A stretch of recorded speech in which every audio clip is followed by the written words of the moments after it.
Okay, so Be'ezus Hashem, hope everybody's doing well. Such a privilege and pleasure to be able to sit together and to learn together. And Reb Shimon, it's so great to see you.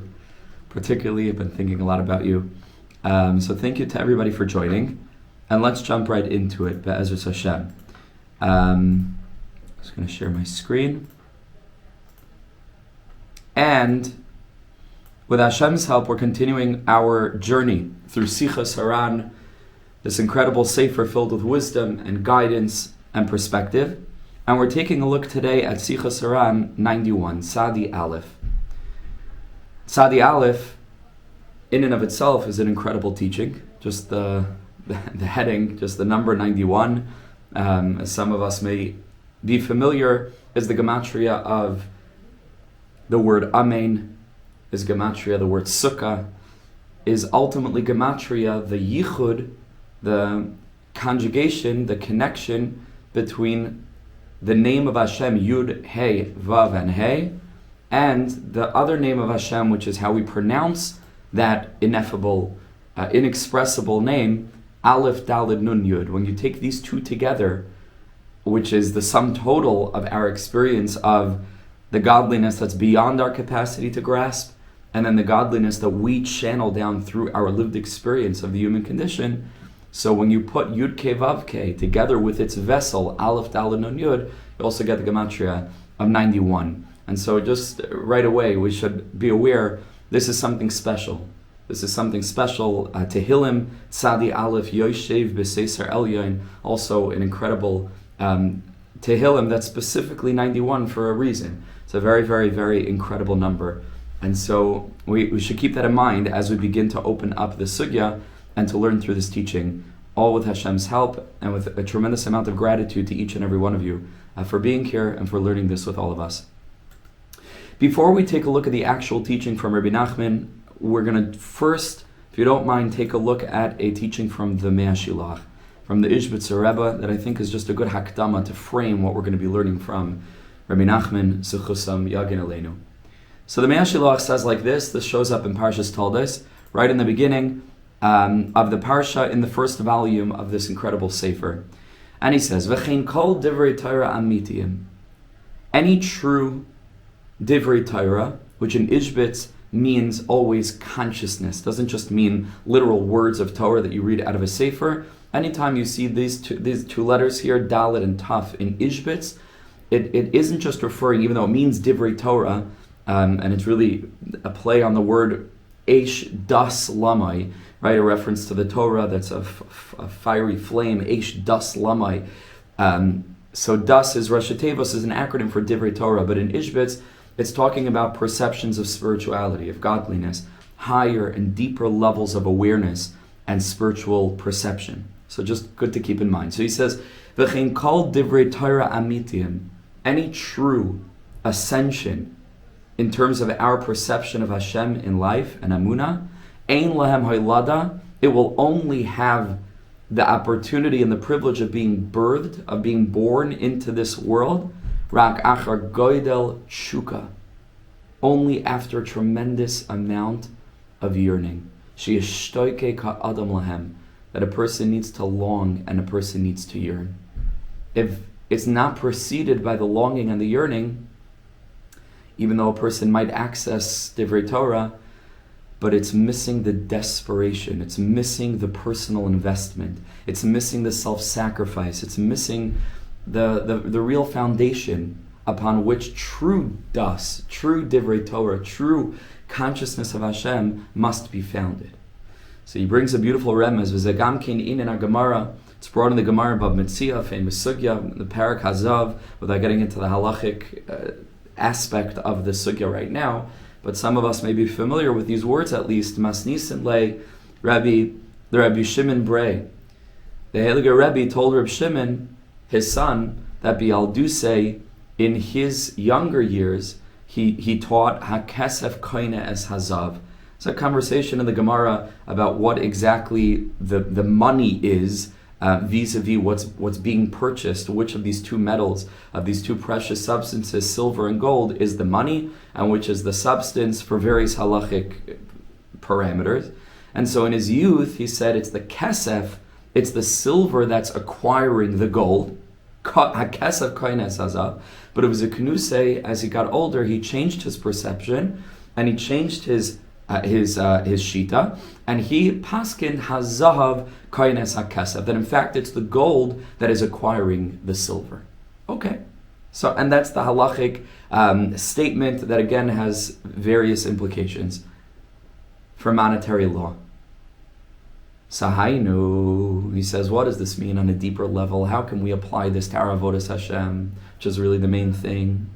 Hainu, what this means is kibi yalda shala adam, that when a person is in their yaldusai, their youth, yesh goydal tshuka v'chemdel divrei Torah.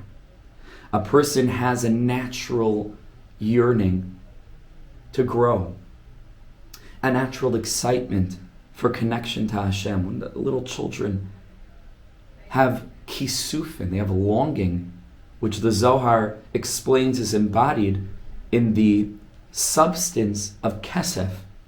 Kesef, says the Zohar, in the context of the Arba Mea Shekel Kesef Oivla Soicher, in the context of Avram Avinu buying the Ma'aras Machpelah from Ephron, the Zohar says over there that Kesef is kisufin. Even though Kesef means silver, but it's the root of the word kisufin, which means to yearn and to long. And so, in our youth, HaKesef koine es hazav, kisufin is going to acquire for us zahav, which is a reference to Hainu Divrei Torah, a reference to the words of Torah la'amitam, which are so precious, yikr b'shem zahav, that they're called gold. Gold, pure, refined gold. Mezukak shevasayim. We find in Tehillim a number of times. Me alfei zahav, right? Zav, even though it says v'chasef, but zav is first. Zahav is the symbol, is the metaphor for the Torah. And so in his yaldos, in our younger years, we say kesef koines hazav. If we want to access real Torah, but for real, that it shouldn't just be information that we bring into our minds, but it should be via data ayom. We should learn it intellectually, and ashivosa elavavecha, that it begins to change our perspective on life. It begins to become the lens through which we see things, that it has an implication for us long after we leave the base measures, long after we close the sefer, for all the in-between moments which make up the majority of most of our lives. For the Torah to really be acquired, it needs to be with kesef. We need to yearn for it. We need to want it deeply. We need to be spiritual seekers, mevakshe Hashem. And so in our yaldos, when we have this natural yearning and longing, ha-kesef kisufin koines hazav, that enables us to acquire the zahav of Torah.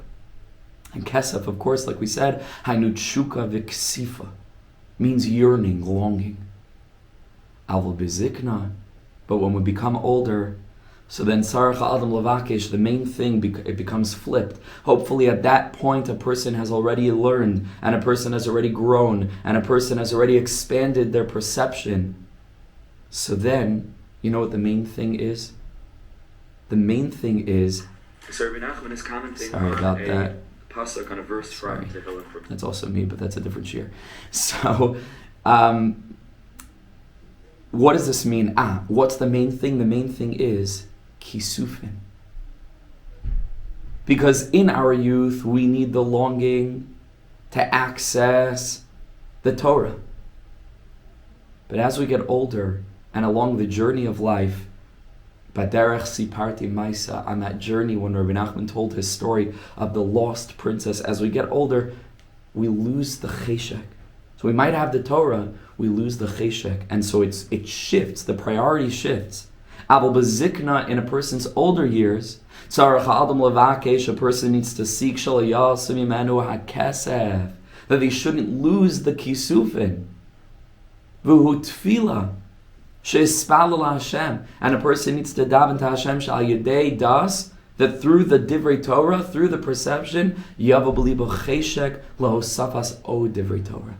That a person should never settle, that a person should never come to a place where they think that they've already gotten, and therefore they lose this feeling of this feeling of being compelled to continue to grow, to continue to climb the infinite ladder of deeper and deeper and more kavana and more knowledge and more depth and more sensitivity and compassion and clarity and truth and so on. So this is how he's reading the Gemara. Rebbe was saying that in my yalduse, hakesef koines hazav. The main thing was the Torah. And how do we get it? Through longing. But then when I got older and I already had the Torah, so then the priority shifted. I needed to use what I had gained from Torah to ensure that I didn't lose the yearning. Hazav koine es hakesef. I utilized the gold, so to speak, the Torah, to acquire more yearning, more longing. So the main thing is a beautiful drasha, but the main thing is going back to the first line. We'll read it again. V'chin kol divrei Torah amitiyim, to really get access to the Torah in a deep, deep, transformative way. Ein lahem haylada. The only way to bring that into our lives is rak achar goydel tshuka. We have to long for it. We have to care about it. We have to want it. For a person to be parched, knowing that the only drop of liquid that could quench our thirst is the Torah. And so here we have a tremendous question that brings us into Sichos HaRan, Tzadi Aleph. And the question, of course, is how? How? How do we get this cheshek? What if a person doesn't have the cheshek?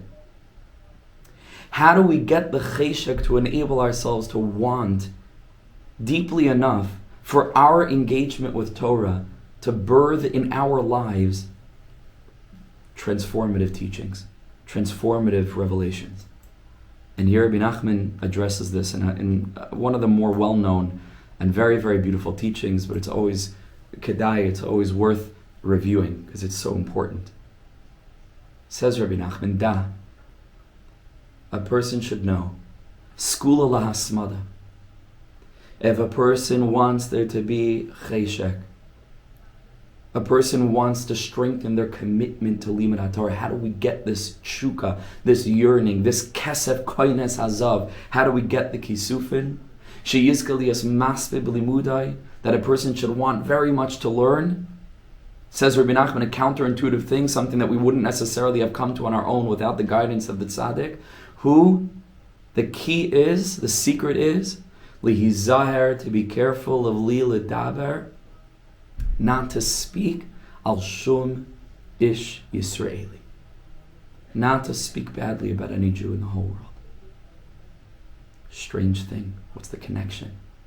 So one have to do with the other. It's important not to speak lashon hara, but what does one thing have to do with the other? That's shmiras halashon, and maybe even on a deeper level shmiras hamachshava, but certainly shmiras halashon, to guard what we're saying and to pause before we speak and to think, is this absolutely necessary? Why am I saying what I'm saying? Is this to be marabek kvod shamayim? Am I bringing God's presence into the world more deeply? Or is this about me? Or is this about a Yetzer Tov or a Yetzer Hara? To pause and to think and to filter what we're going to think or say, that somehow this should impact the degree to which we are yearning for das, for divine perception that comes through learning Torah, or the opposite. What's the connection? So Rebbe Nachman explains,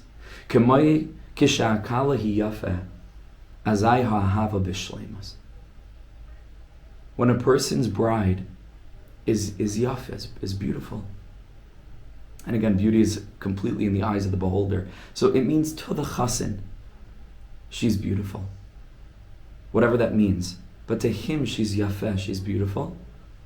And I think this should be seen historically in the context of the fact that most of the marriages were arranged, right? Mamish, in Hasidic families, it was arranged by Rabbi Nachman himself got married at 13 years old. So you have to understand that the society was completely different there. So it was like attraction between the husband and the wife was an afterthought, if a consideration at all. Didn't really matter. But says Rabbi Nachman, if that aspect is there, so azai ha'ahava b'shleimas. So he walks down to the chuppah not only because kacha, and this is what the parents decided, and they sat with each other for 20 minutes, and they figured that they're not going to kill each other, they could somehow make it work, and so now they're chassid and kala. But it's deeper than that. He feels she's complete in his eyes, so then the love is complete. But if the kala has some kind of blemish, that again, everything is relative, but to the chassin, it's something that's irksome. And it goes the same way as just using that side, but it could be the same thing for the kala. And you're going to see why he's using the kala specifically, but the same is true in the opposite direction. If the chassin has some kind of, debilitating blemish that she hasn't fully accepted, so even though, let's say on paper, she or he, again, depending on the mashal, they're going to get a whole lot out of this, and they have a deep relationship, and they're excited about starting life together. But it's not fully complete. Not fully complete. It's a big matana that a person should walk to the chuppah. It's a matana to walk to the chuppah in the first place. I bless us all to be gifted with that gift. Be'ezus Hashem, those who are in the parsha, should be bekar of mamish. But it's a real gift. To walk b'shleimus. Wow. So the reason Rabbi Nachman is using this as the mashal is because the Torah is referred to as a bride. K'moikein ha-Torah nikres kala.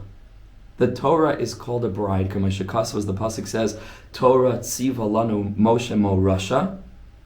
That the Torah was commanded over, gifted to us by Moshe Rabbeinu, Mo Rasha Kehilas Yaakov. It is the inheritance of the congregation of Jacob, of Kehilas Yaakov. V'darsh Rabbi Sinazal, and the Gemara tells us in two places here in Shas Brachas and Pesachim, Al Tikra Mo Rasha, don't read it that the Torah is our inheritance, but much deeper, Ella Mi'oirasa. The Torah is our betrothed. It's our beloved. The Torah is always referred to in Lashon Nekeva. Moirasha.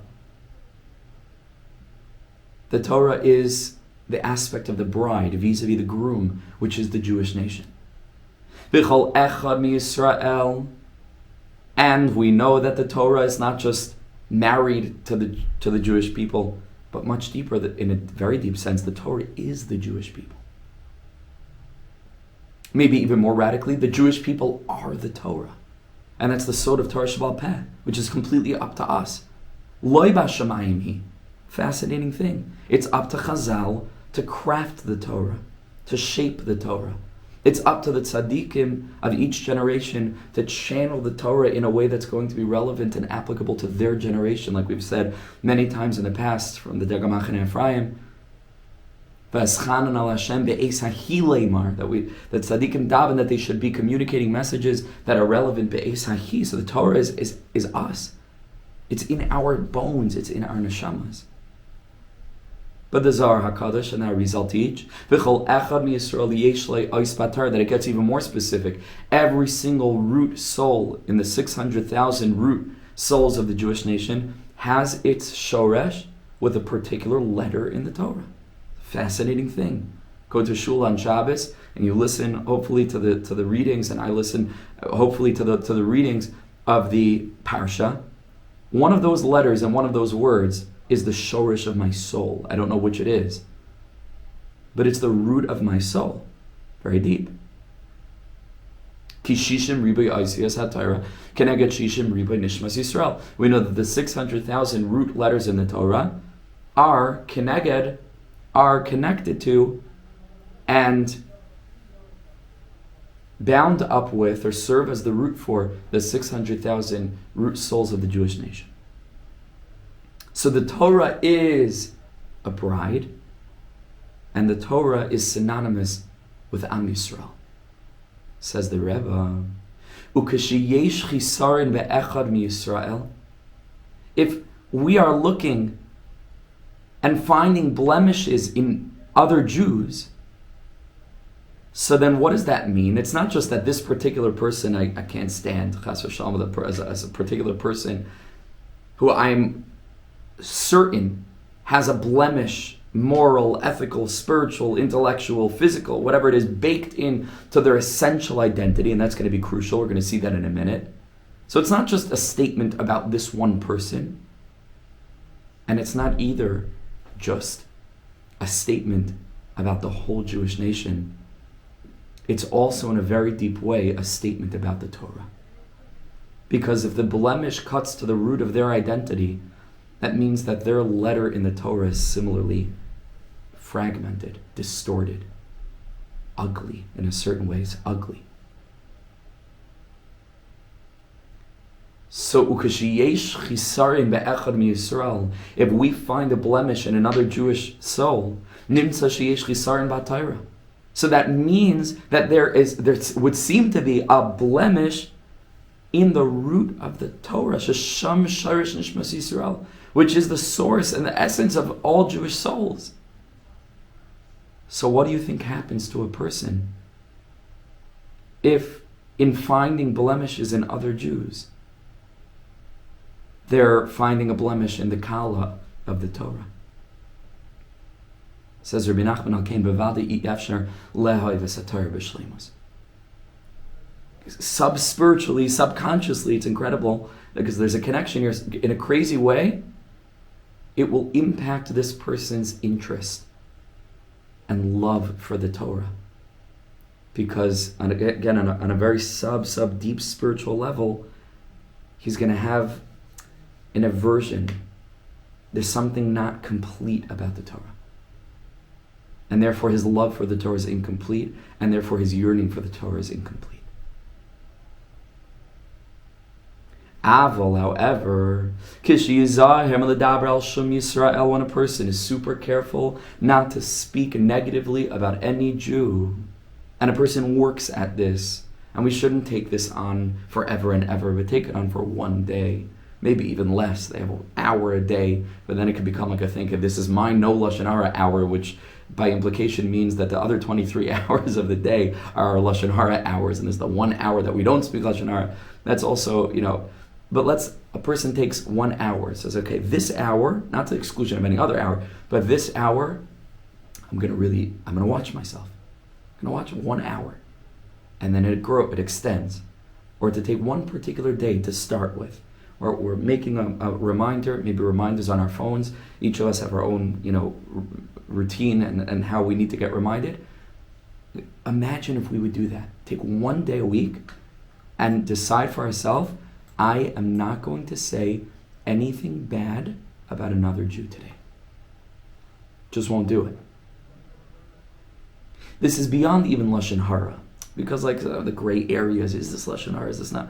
I'm just going to only say good things today. Just only good things.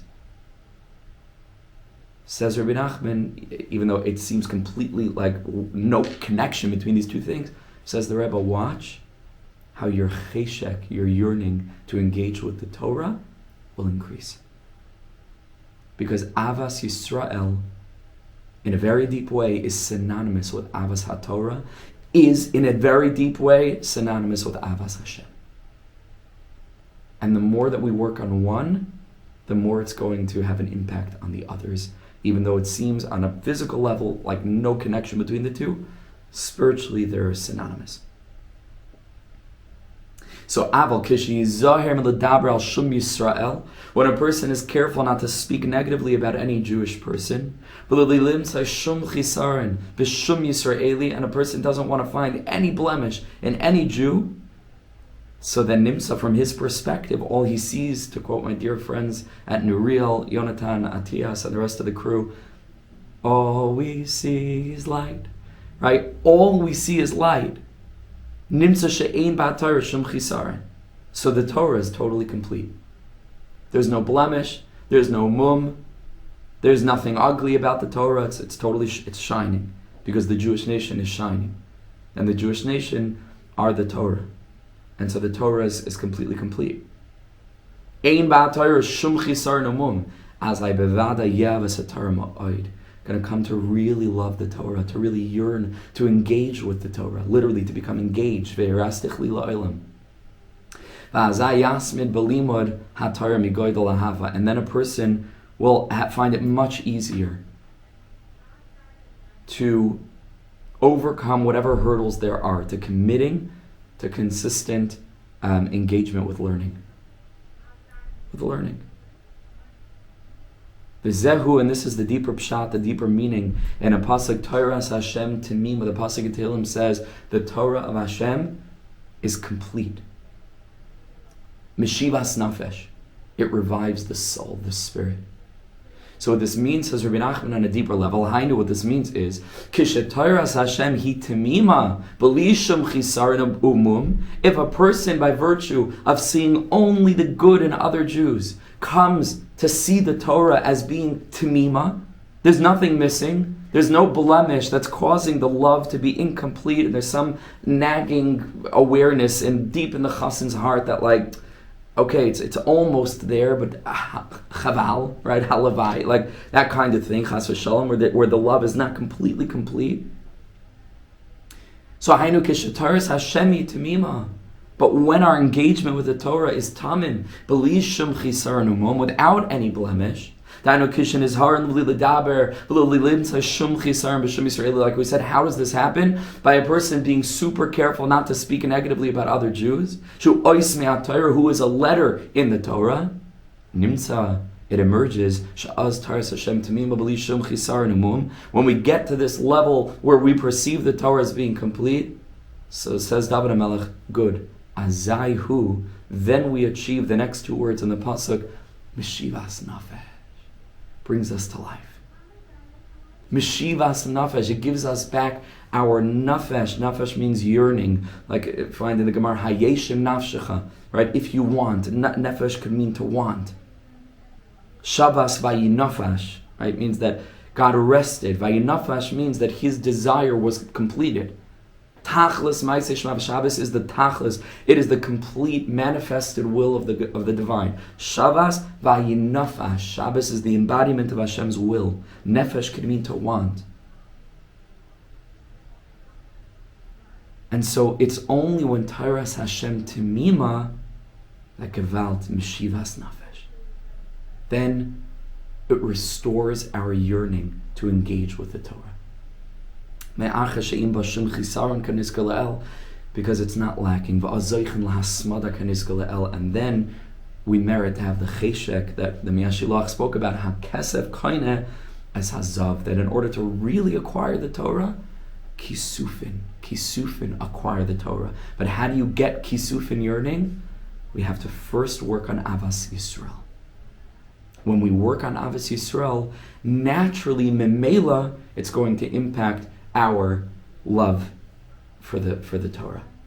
So I think this is true, and we're learning it in this way in a mystical sense, because there's a spiritual connection between the root soul of a Jew and a letter in the Torah, and so in some abstract way, loving one will bring us to love the other, but I think it's true much more pragmatically as well. I think on a very basic, this worldly mitzias level, it's very simple.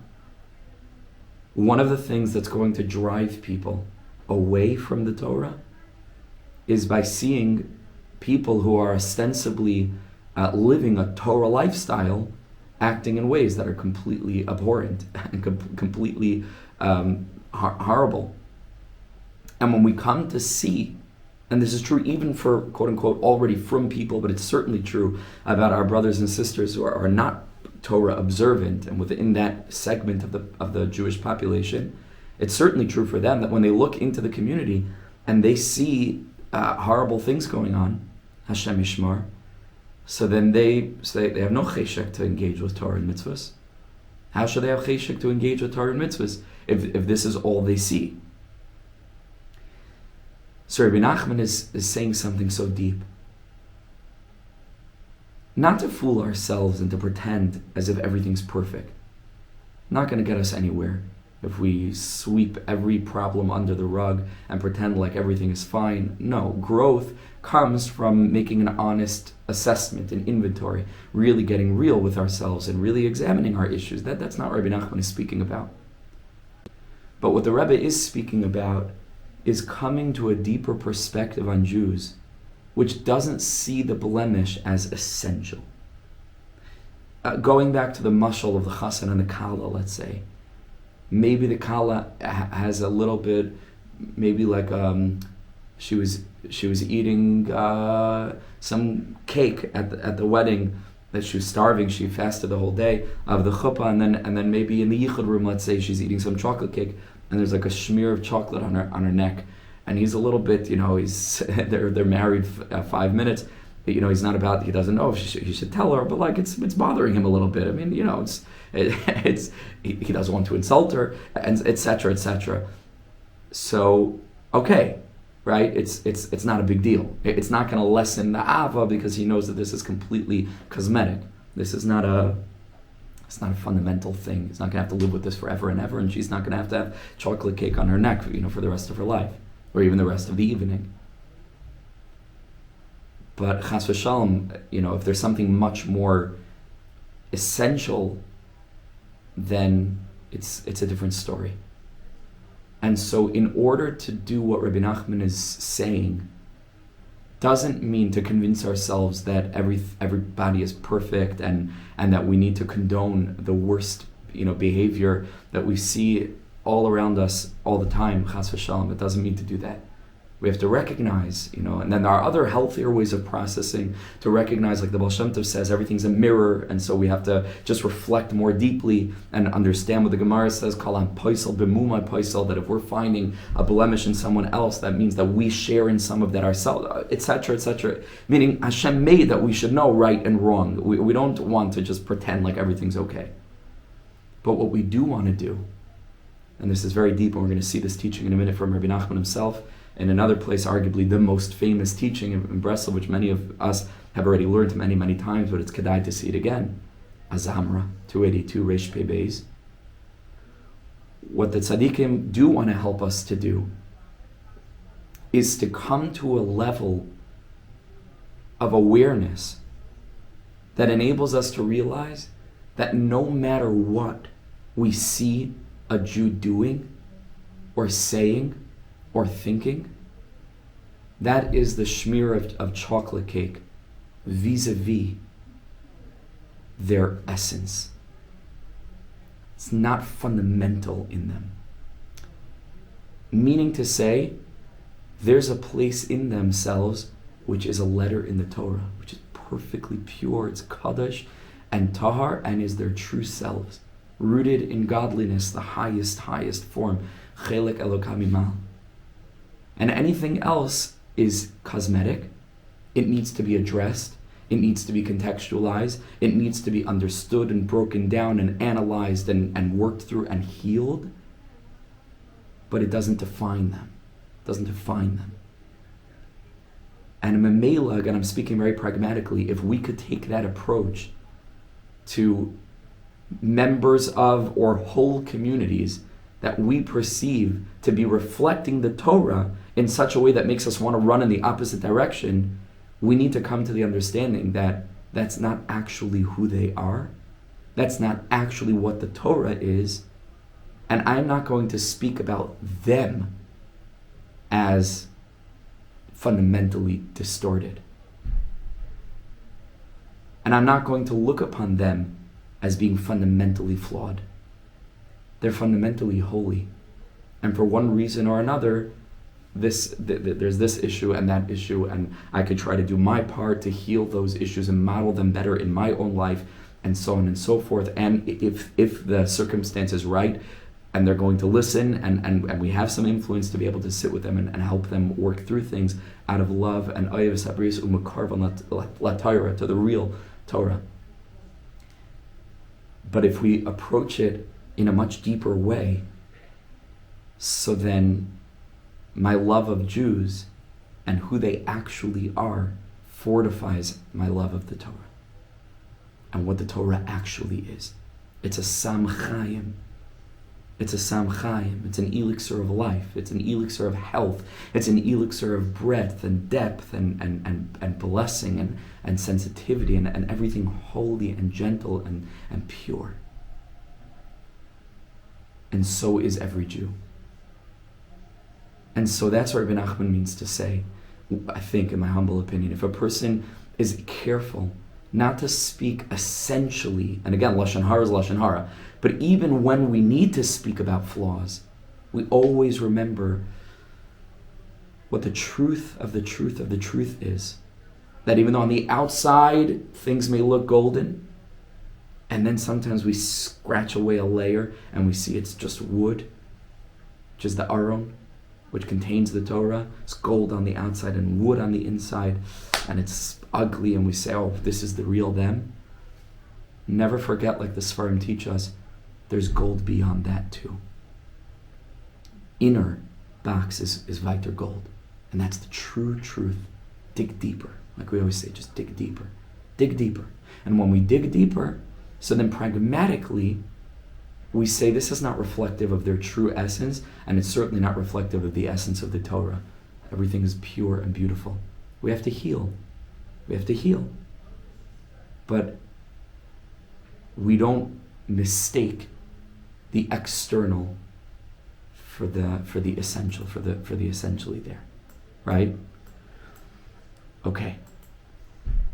So, says the Rebbe,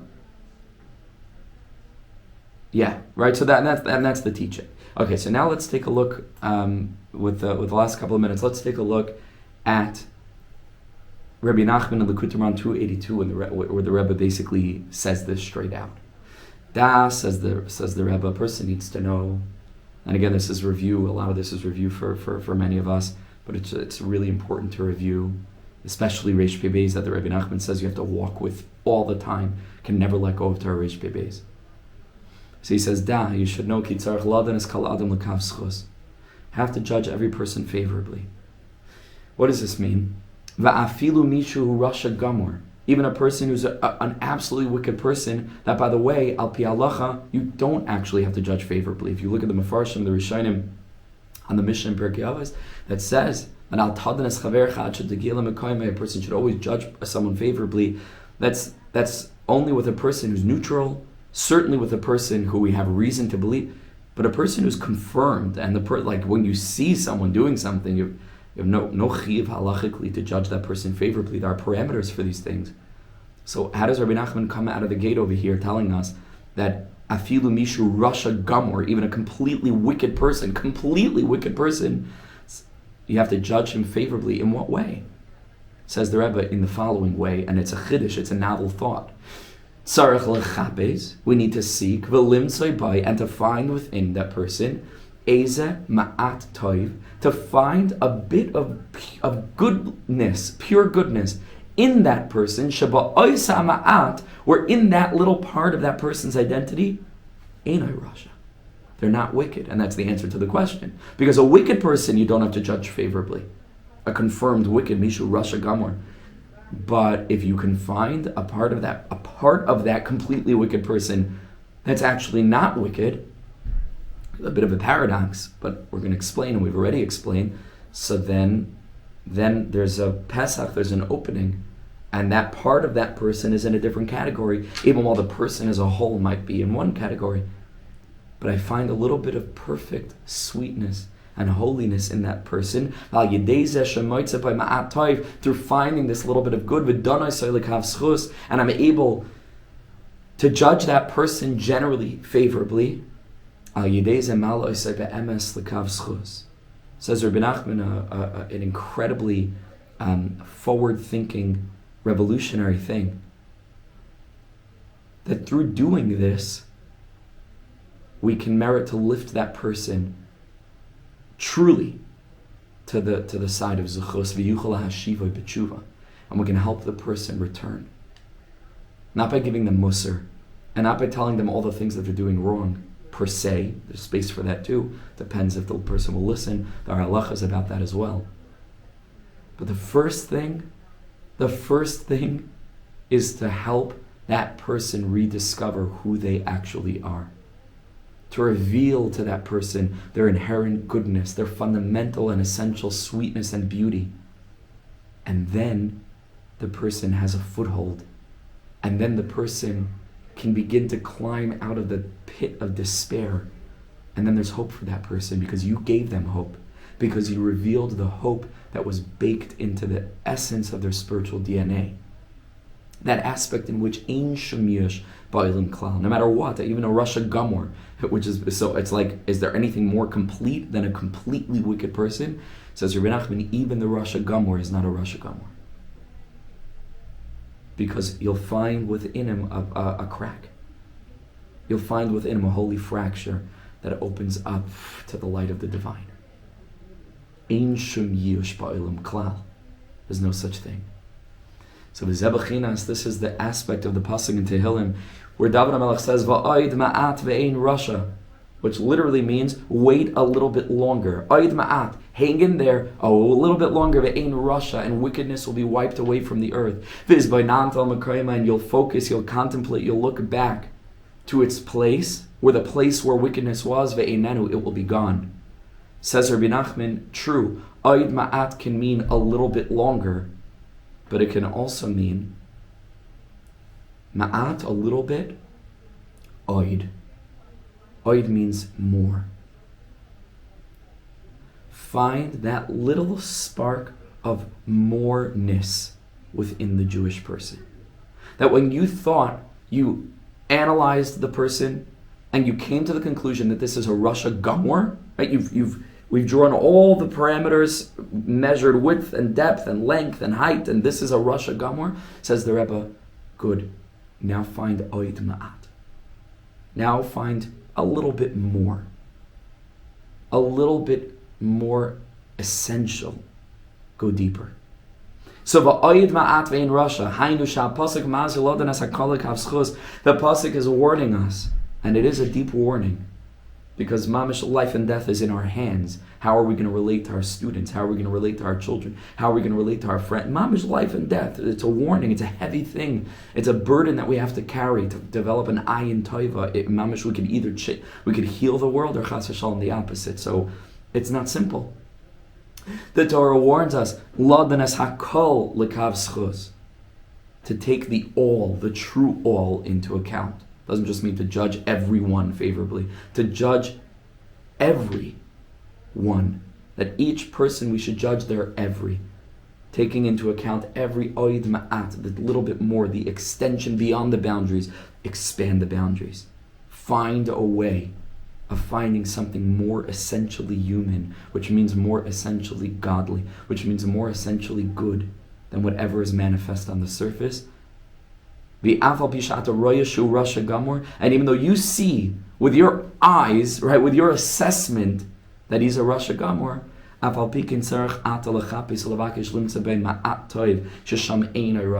we need to seek that little bit of good where that person is not wicked at all. And that's pshat on the pasuk. Look a little bit more. Oid ma'at, find the ma'at, that little bit oid. That's beyond what you think you've already seen. After your assessment is completed and you've seen what you've seen with your eyes, says Rabbi Nachman, based on the pasuk in Tehillim, oid ma'at, find the little bit ma'at oid, more to the person, where the Ein Rasha, where in that aspect of the person is still pure, is still perfect, is still whole, is still healthy.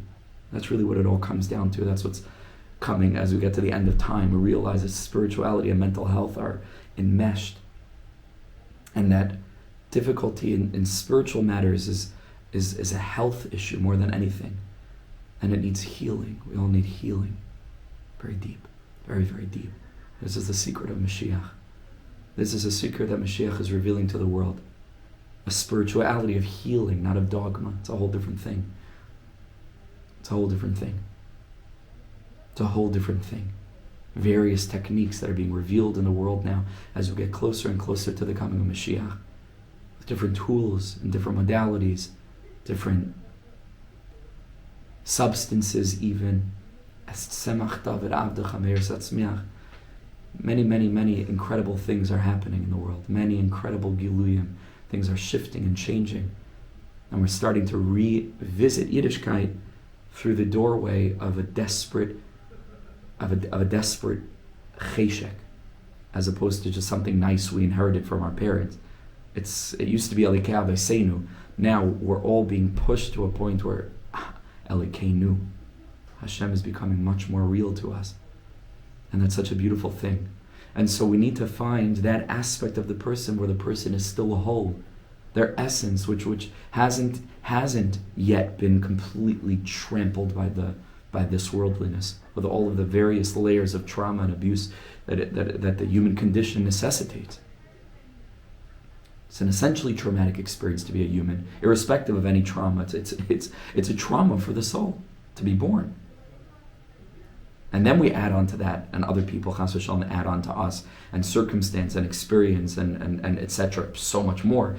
But just being born, being caught up in this tension of body and soul, it's so we need to heal. But if we can find this little bit more that there is, where ve'ein rasha, where you find this little bit more that's good, and here's the key word, adayin, that the person still has. What does still has mean? From when? What does Rebbe Nachman mean? That the person still has. And I venture to say or suggest that it's talking about the spark of childhood innocence and purity. That does define who we actually are. We call this the spirit of the princess. Before we lose it, baderech, along the journey of life, from childhood to adulthood. We speak about this in the first few chapters of the story of our lives. Sheyesh by adayin, where you can cut past all the layers of adult sophistication, everything that looks on the surface, and you can help to reintroduce the person to their shining essence, what they had when they were just a little child, where their eyes were shining with goodness and idealism and hope and kindness and true unbridled love and confidence, and etc. Spirituality, true spirituality, faith, like little children, sweetness. So, sheyesh payadayin. There's no adult that doesn't still have a little bit of that, so you have to look very deep to find it. And it's a talent to be able to help introduce people back to that place inside of them. It's called the inner child. Shesham Eina Rasha, where over there it's not this big macho, rebel. It's just this frightened little child. Ki'afal pishu Rasha, because even though this person is indeed a wicked person, this person's done wicked things, how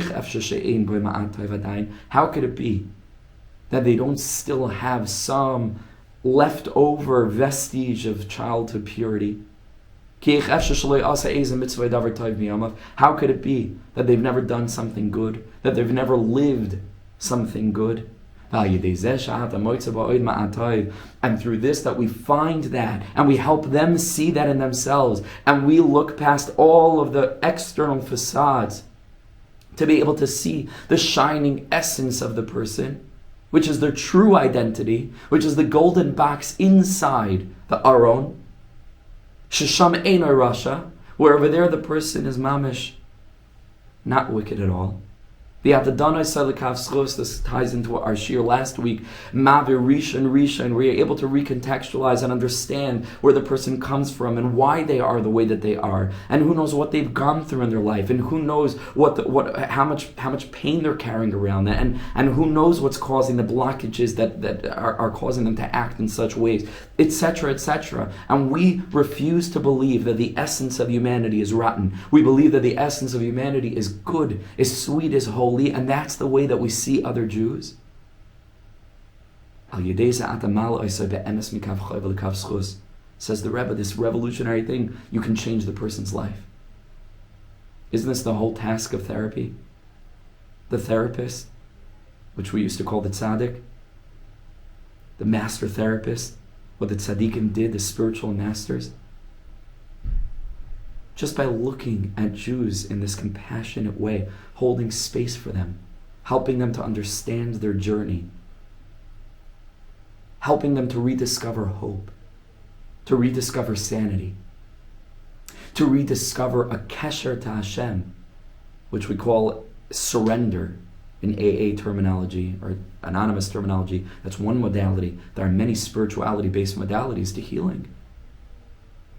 So this was the job of the tzaddik. This is the job of the therapist. By seeing the good, believing in the good, helping the person discover the good, to reframe. You can change a person's life. You've reintroduced them to hope, and you can help the person. Again, let's use the mental health term. You can help the person heal. That's what we call tshuva, it's just healing. You can help the person heal. You can help the person return to who they really are. So when we accomplish this, says David HaMelech, and we find the little bit wherein the person isn't wicked, you find this little bit more that there is to the person, which is good, where the person is not wicked. The pasuk continues, says David HaMelech, you know what will happen? A couple of days, a couple of months, a couple of years, a couple of decades, can't even be later. So you have to be very patient. Long process. When you look back at that person, when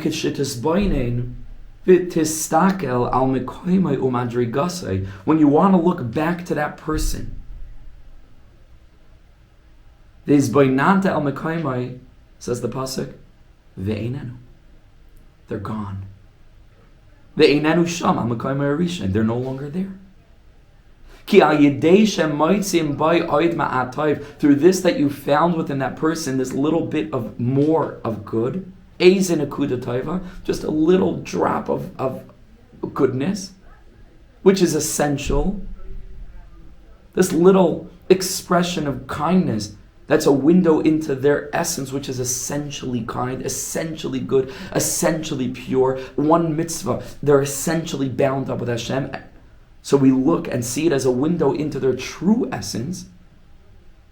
And we're not medaber al shum ish Yisraeli, even though we may understand that there's work to be done, but we don't define the person. That's not an essential blemish, and therefore the Torah is not essentially blemished. So we can come to true Avas Yisrael, so we can come to true Avas HaTorah, and Cheshek, so we can come to true Avas Hashem. You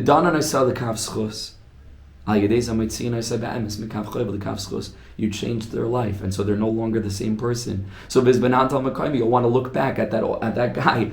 They're gone because he's a completely different person now. When you look back to consider that person again, they're not there anymore because you've changed them. You've helped them change. You've helped them rediscover. You've helped them reclaim contact with their essence. And so this, I think, is what Rebbe Nachman means over here in this Torah. Lizar l'daber al shum ish Yisraeli. It doesn't mean to fool ourselves. It doesn't mean that as a community we should refuse to see anything or to hear anything. Nothing is going to progress that way. That's not either healthy. That's not how things need to be. But what does need to happen is a constant contextualization of whatever it is that we see wrong. Whatever's wrong is external. Whatever's right is essential, is internal. And so when a person takes upon themselves not to say anything bad, and if they must say something bad, they're constantly reminding themselves this is not who the person really is. And they're always trying to find out, again, going back to what we learned about last week, Maver Rishon, to understand the person, understand where the person's coming from, which doesn't mean that it's okay. We can still point to something and say this is not okay and it needs to be dealt with. But still, to look deeper, to look broader, and to help, just for ourselves, to help ourselves stay in touch with our faith in humanity, that this is not the essence of the person. It's a good person that's done bad things, etc. And it needs to be dealt with and taken care of, sometimes even drastically, especially in chas v'shalom cases of abuse and so on and so forth. Obviously, right? So that's why I keep on going back. Rebbe Nachman doesn't say, okay, that's it. We should just pretend like everything's fine. That's not what he means. But we're able still to hold tight to our firm belief that go as deeply as you need to go. The final layer, the core of a person is divine, is godly. if we'll adopt that perspective and change the way that we look at other Yidden,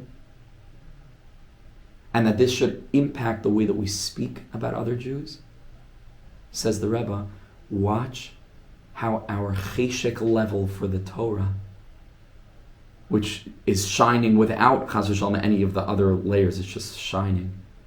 Watch how that shifts. Watch how that shifts, it changes. We're able to go ahead and to see the Torah for what it really is. And that's going to inspire cheshek in our heart, a yearning, a longing, a desire to get more connected to the Torah, because wow, look how it helps me to see the world so much more deeply, so much more accurately. What a more pleasant world to live in. How I can be a channel and a conduit for healing for myself and for other people. The more that I connect to this Torah that's reflecting our spiritual essence, our goodness, our holiness.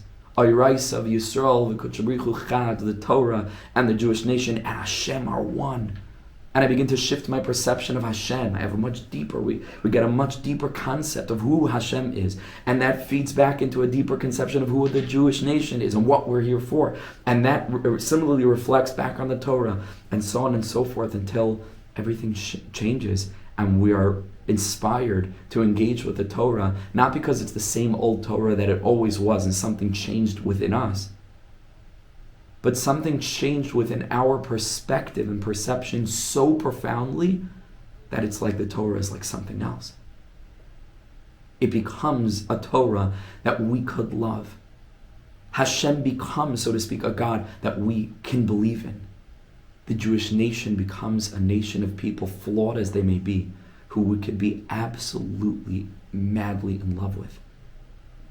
Because we see it for what it is. For what it truly, truly is at its root. Part of what makes our people so special, our nation so special, is that we have the capacity to develop these lenses, not just to relate to the Jewish nation where it's much easier, but maybe even to all people, very deep, and maybe even to all things.